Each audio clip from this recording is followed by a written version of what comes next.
최고의 복수는 내가 잘 되는 거다. 쟤 미워하는데 에너지 써봐야 나만 힘들고 내가 쟤 바보 같은 쟤 때문에 내 마음이 지옥으로 살면 더 안 좋은 거 아닌가? 니는 어떤 길을 가든 나는 멋지게 살아주겠다. 그냥 저 무한정한 엄마의 신뢰 때문에 내 자존감이 이렇게 높았구나. 가족이라는 것은 객관적 잣대를 들이대는 데가 아니다. 여기는 주관적인 믿음과 신뢰로 꾸려지는 최소 단위, 이게 가족이고. 찐이주의보를 먼저 읽은 분들의 짧은 리뷰 몇 개 소개를 해드려 볼게요. 첫 장부터 웃기고 마지막 장에서는 뭉클하다. 수평마을 사람들에게 제대로 정들어 버렸다. 이런 후기가 있었고요. 사투리 대사 한 줄마다 빵 터지고 별난 인물 하나하나가 끝내 사랑스러워지는 소설. 재미와 따뜻함을 다잡은 정지아표 이야기. 그리고 저는 요 리뷰에 되게 공감했는데 그야말로 남도술상 같은 소설이다. 근데 어떤 남도술상이냐면 오해하고 편견 따위는 오이무침하고 편육처럼 버무려가지고 막걸리 한 사발에 쭉 들이킨 느낌이랄까? 남도 너무 좋네요. 밥상 같은. 옛날에 드물게 리뷰가 달릴 때는 열심히 찾아 읽었어요. 근데 이제 지금은 그렇게 이제 막 굳이 찾아서 읽지는 않고요. 왜냐하면 옛날에는 제 글을 소수 독자가 진짜 이렇게 열심히 읽어주셨단 말이에요. 그래서 그분들의 리뷰가 어떨 때는 정말로 제 한계를 깨트리게 하기도 하고, 그래서 열심히 찾아 읽었고요. 옛날에는 까는 분도 많더니 요즘은 주로 칭찬이 더 많아서 뜨고 볼 일이야. 그 찐이주의보가 유독 개성이 너무 뚜렷한 인물들이 많이 등장을 하는 것 같아요. 그러니까 저는 수원 캐릭터가 되게 좋았거든요. 사투리도 너무 한국말도 너무 잘하고, 그리고 본인이 할 때는 또 할 말 다 하잖아요. 네.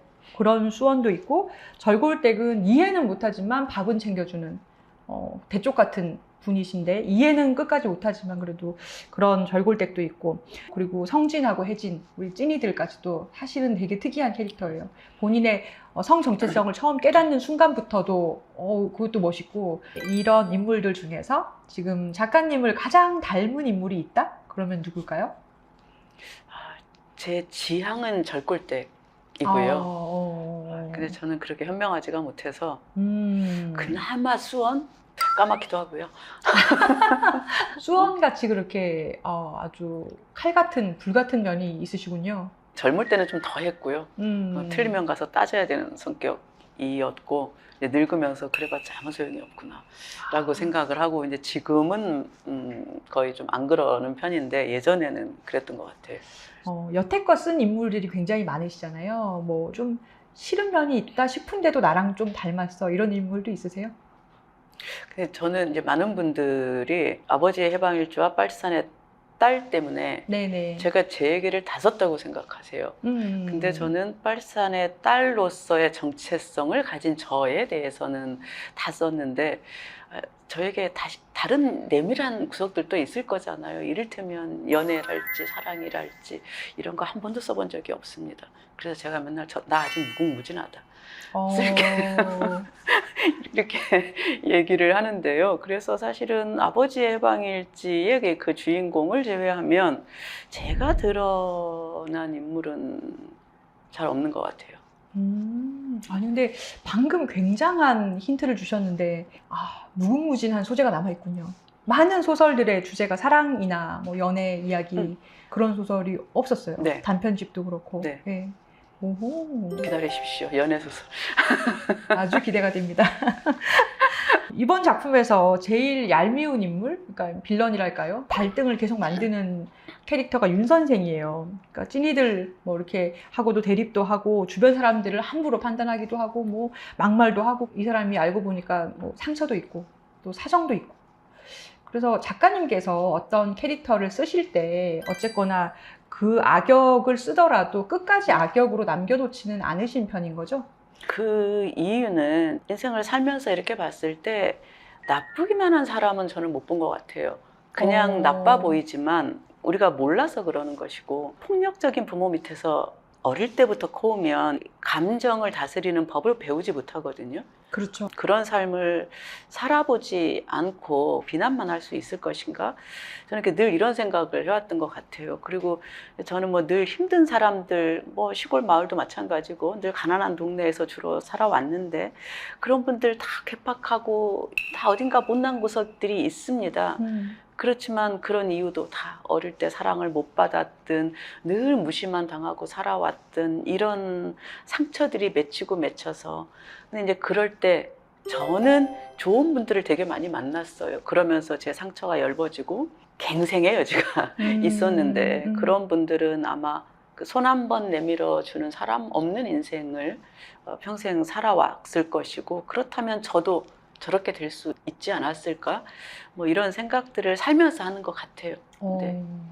찐이주의보 후반부에 보면 찐이들을 굉장히 미워하던 윤 선생한테 위기가 오잖아요. 이 갈등에서 도와주는 인물들이 또 찐이가 되기도 하고 선생님 입장이라면 실제로 나를 굉장히 미워하는 사람, 이런 사람이 공경에 빠졌을 때 이런 방식으로 도우실 수 있을까요? 일단 살려는 놔야 될 것 같아요. 저 어릴 때는 미운 사람들 좀 있었거든요. 내가 평생 용서치 않겠다. 막 이런 분들이 한 3분 정도. 근데 제가 그분들을 어떻게 하기 전에 세월이 복수를 해가지고 그분들이 너무 늙고 그 괴팍함 때문에 스스로의 삶이 이미 편안하지가 않더라고요. 그런 모습을 보니까 이미 원망이 제 마음 안에서 이렇게 좀 없어졌고요. 그 이후로는 막 미운 사람, 원망스러운 사람은 막 학폭이거나 성폭력이거나 이런 범죄의 피해자가 아닌 다음에는 이제 사실은 이 나이쯤 되면 미운 사람, 원망스러운 사람이 있으면 내 살아온 결과물이 아닌가? 라는 생각이 들어서 그냥 조금 경계할 때는 있어요. 나 쟤 좀 싫은 것 같은데 가까이 하면 힘들 것 같은데 뭐 이런 생각이 들면 안녕히 계세요. 뭐 이러면서 거리 유지? 일단 이 전제가 필요한 것 같아요. 제가 요즘에 이렇게 막 짜증나는 사람이 별로 없는 이유가 네. 불에 살잖아요. 부딪힐 일이 없고요. 떴잖아요. 별로 괴로울 일이 없고요. 전 정말 맞다. 직장을 다니면 괴로울 수밖에 없죠. 아, 그렇죠. 그래서 이건 이제 저하고 그냥 단순 비교를 하시면 안 될 것 같다고 생각해요. 좀 내 마음이 편해지려면 사실은 저는 이제 맨날 그렇게 얘기하는데 최고의 복수는 내가 잘 되는 거다. 쟤 미워하는데 에너지 써봐야 나만 힘들고 내가 제 바보 같은 쟤 때문에 내 마음이 지옥으로 살면 더 안 좋은 거 아닌가? 그래서 니는 어떤 길을 가든 나는 멋지게 살아주겠다. 그냥 이 마음이 사실은 제일 편하고 암 안 걸리는 마인드. 그렇죠. 모든 스트레스가 염증을 유발하고. 네. 그 말씀을 들으니까 그 혜진이나 이 찐이들 캐릭터가 좀 이해가 되네요. 사실은 굉장한 모욕을 당한 거고 삿대질하면서 싸울 수도 있는데 그냥 묵묵히 본인이 도울 수 있는 기회가 생겼을 때 도운 게 어떻게 보면 용서라는 게 상대방을 꼭 위해서라기보다 내 마음의 평화를 위해서일 수도 있겠네요. 네, 사실은 용서한 것은 아닐 건데 찐이들이 그러나 또 동시에 그런 일에 처했을 때 자기 편이 되어준 사람들도 있었잖아요. 그리고 아까 말한 대로 시골 분들은 밥은 먹여야 된다. 이 마인드로 찐이들을 그렇게 이제 보살핀 것일 것이고 그러면 찐이들도 그 사람이 아무리 미워도 내가 할 수 있는 것은 하겠다. 뭐 이런 정도의 마음이 아니었을까요? 주고받는 마음은 영향력이 큰 것 같아요. 제가 굴에 내려와서 저 서울에서 그렇게 나눠 먹고 사는 인간이 아니었거든요. 그래서 네. 시골에 가서 처음에 막 사방에서 뭐가 들어올 때 막 짜증냈어요. 아, 그렇게 뭐가 막 들어와요? 네. 아니 그냥 시골 분들은 집에 많으면 다 들고 와요. 저의 필요가 중요하지 않다니까요. 오이 많으면 오이 들고 오고 뭐 많으면 뭐 호박 많으면 호박 그러면 20개 30개씩 들고 오면 뭐 어쩌란 말인가. 그러게요. 그럼 막 장아찌도 안 그래요. 아니 무슨 내가 장아찌를 담그겠는가. 막 이랬는데 아버지 해방일지의 떡집 언니의 모델인 네. 분이 장아찌의 여왕이어가지고 장아찌를 그렇게 갖다 줘요. 저는 장아찌를 안 먹거든요. 그래서 이 장아찌를 어떻게 하나 어느 날 친구가 자기 장아찌 너무 좋아한대요. 어머 그래 그때 처음으로 깨달은 거예요. 얘네들 주면 되지 이 생각이 들어서 그러면 이제 요즘에 우리 집에 오는 애들은 제 좋은 창고를 한 바퀴 다 돌아요. 순례. 뭐 가져갈 거 네, 있나? 지그들이 가져갈 거 있으면 싹 오. 가져가고, 그래서 정지하에 순환경제라고. 근데 이렇게 서로 나눠 먹으니까요. 이게 돈으로 따지면 진짜 얼마 안 되는 거거든요. 근데 이렇게 뭔가를 하나를 주고받을 때마다 실로 서로가 묶이는 느낌이다. 이게 한두 번일 때는 끊어지지만 그게 100번, 200번, 300번이 되면 손절하고 싶어도 손절할 수가 없는 거예요. 잘라지지가 않는 거예요. 그 주고받은 마음 때문에 서울서처럼 이렇게 영원히 너 손절이야. 이런 관계는 시골에 흔치 않은 것 같아요. 선생님 작품에 부모하고 자식이 서로를 좀 오해하다가 뒤늦게 서로를 이해하거나 관계가 개선되는 뭐 이런 이야기가 좀 자주 등장을 해요. 그 당시에는 뭐 부모님의 선택이나 이해를 못했는데 요즘엔 좀 이해가 된다. 이런 부분도 있으세요? 네, 저는 아버지랑은 사이가 너무 좋아가지고 아버지는 싫어한 적이 없는 것 같고요. 우리 엄마랑 그렇게 싸웠죠. 제일 싫었던 게 객관성이 없다. 어머니가? 네. 그러니까 선생님한테? 그냥 딸바보. 그러니까 저한테 미스코리아에 나가면 지인은 따놓은 당상이라고. 딸에 대하여 전혀 객관적이지 않은 무조건적인 신뢰와 믿음. 막 이거 왜 저래? 막 이랬었고요.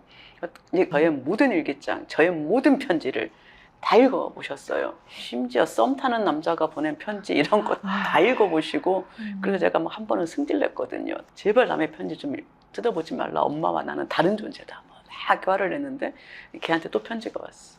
열려고 봤더니 밥풀이 붙어 있어. 썸남이 밥풀로 보냈을 리는 없고. 그렇죠. 끊임없는 개입과 간섭과 이랬는데 제가 엄마를 모시면서 네. 아버지의 객관성이 나를 키운 게 아니다. 엄마의 저 무조건적인 주관적인 사랑과 믿음이 오늘의 나를 만들었겠다. 제가 밥하는 거 원래 귀찮아 하던 사람이거든요. 대충 먹고. 근데 우리 엄마 밥을 하려다 보니 자꾸 옛날 생각이 나는 거예요. 우리 엄마가 내 밥을 어떻게 해줬는지가. 이를테면 제가 이제 겉절이를 좋아하는데요. 밥을 먹으려고 하면 물이 금방 너무 나는 거예요. 근데 제가 원래 물이 나면 안 먹었거든요. 근데 우리 엄마가 한 거는 거의 먹을 때쯤 물이 났는데 왜 내가 무치면 이렇게 물이 나지? 이렇게 생각을 해봤더니 그때 처음으로 떠올랐어요. 옛날 기억이. 우리 엄마는 늘 밥상에다가 보울을 2개씩 들고 오셨어요. 그러니까 제가 밥을 뜨기 시작하면 그때 무치는 거예요. 겉절이를. 제가 물 나는 걸 안 먹으니까. 그러니까 물 생기기 전에 네, 바로 네, 묻혀주려고. 그래서 이런 밥을 먹고 자랐는데 나는 우리 엄마 밥을 대충 할 수가 없는 거예요. 근데 밥만 그랬겠습니까? 모든 것에서 그렇게 나를 지극정성으로 제가 공부를 안 해서 그렇지 하기만 했으면 전국 수석이고 이런 마음으로 저를 키웠는데 내 자존감이 우리 아빠 때문에 높은 게 아니고 저 무한정한 엄마의 신뢰 때문에 내 자존감이 이렇게 높았구나 이 생각이 들었고 가족이라는 것은 객관적 잣대를 들이대는 데가 아니다. 여기는 주관적인 믿음과 신뢰로 꾸려지는 최소 단위 이게 가족이고 이 가족에게 객관성을 기대한 것 자체가 정말 싹티여서 이상하게 세상을 보고 있었구나 뭐 이런 생각이 들어서 우리 엄마의 대단한 역할 오늘의 나는 아버지가 아니고 엄마가 만들었다 이런 생각을 요즘에 하게 됐어요. 그 찐이주의보로 돌아가 보면요 여기 나오는 인물들이 돈 때문에 큰 곤란을 이제 겪어요. 뜬금없는 질문일 수 있는데 돈이 사람을 어디까지 행복하게 해줄 수 있다고 생각하세요? 아플 때 병원은 갈 수 있는 정도. 주사 한 방에 막 3천만 원 그렇게까지 하고 싶지는 않고 그냥 보편적인 수술 정도는 할 수 있는 정도. 내 친구가 막 아프다고 하는데 내 친구에게 1, 200이라도 이렇게 병원 가는데 보탰어라 할 수 있는 정도. 그러니까 돈은 효용 가치가 분명히 있는 것 같거든요. 회장님들을 우연히 이렇게 몇 분을 뵌 적이 있는데요. 그분들이 100% 외롭다고 하십니다. 돈 달라고 찾아오는 사람밖에 없어요. 그러니까 모든 사람은 내 돈을 노리고 있어요. 가족들도 사실은 어떤 면으로는 마찬가지입니다. 그래서 외롭다는 말을 입에 달고 사세요.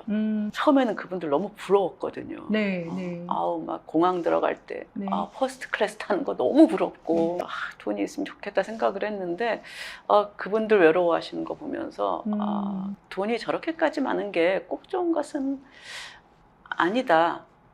뭐 이런 생각이 들었어요.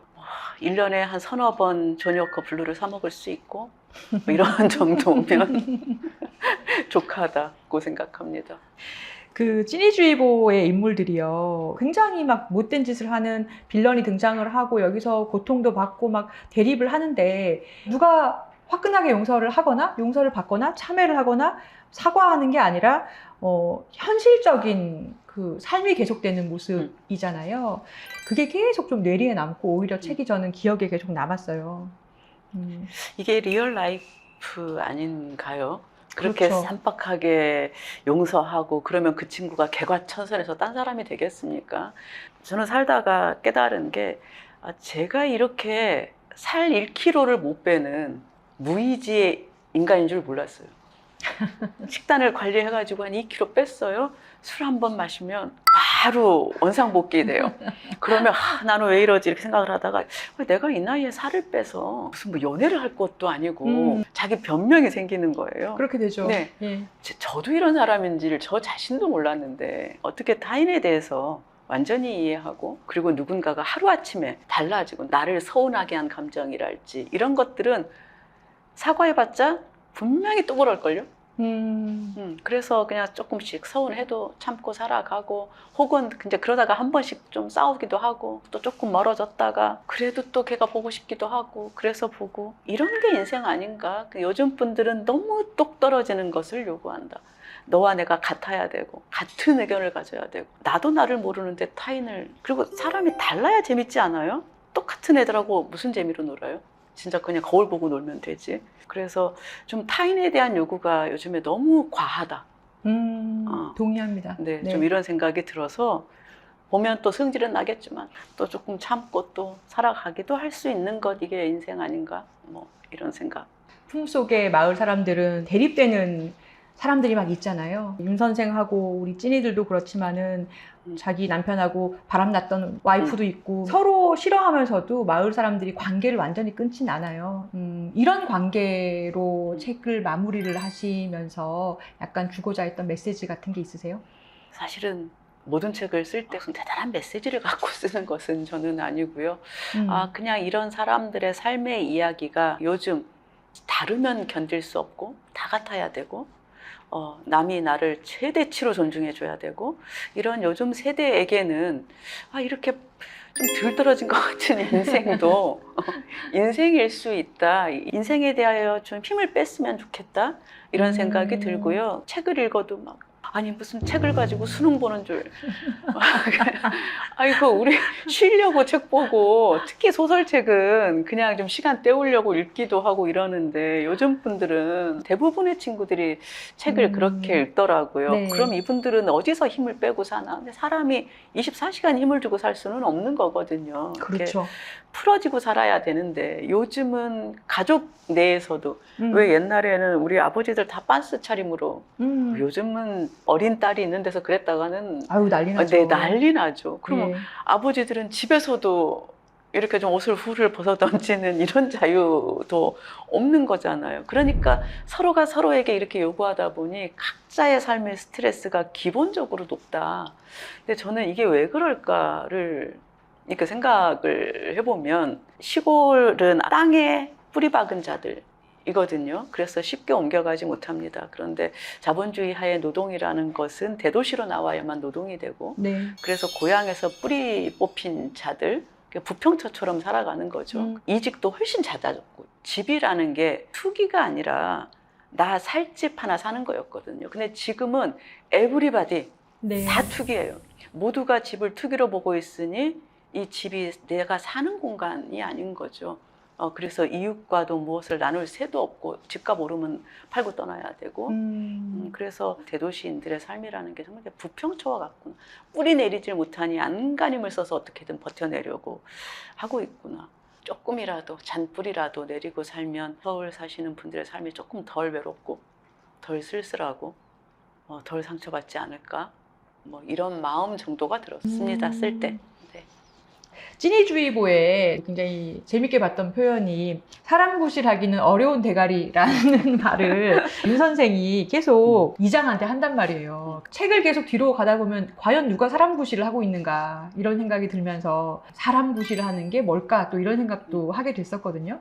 작가님은 어떻게 보세요? 저는 사람 구실하기 쉽다고 생각하는데요. 일단 사람으로 태어나서 자기 자신을 건전한 노동으로 먹여 살리면 된다. 그러면 태어난 값은 한 거다. 부모 등쳐먹거나 사기치거나 이런 거 말고 가족을 꾸리고 또 기존의 가족을 그러니까 부모, 형제, 내 자식 객관적 근거가 있어야 믿는 관계가 아니고 그냥 믿어주는 관계라고 말씀드렸잖아요. 그냥 그렇게 서로 믿어주는 좋은 관계들을 내가 꾸릴 수 있다면 이거는 저는 사람으로 태어나서 잘 살고 있다라고 생각합니다. 근데 돌이켜보면 우리나라 대다수의 부모님들이 이러고 살아요. 저는 그분들이 다 사람 구실하고 살고 있다고 생각하고요. 이제 거기서 조금만 더 나가서 성인의 경지에 이르면 이제 피 안 섞인 타인에게 밥 한 끼라도 사줄 수 있거나 네. 뭐 혹은 무거운 짐을 들고 들어가서 좀 짐이라도 좀 한마디 용기 내서 제가 들어드릴게요. 이런 정도의 선의를 타인에게 베풀 수 있는 정도면 훌륭한 사람 아닌가?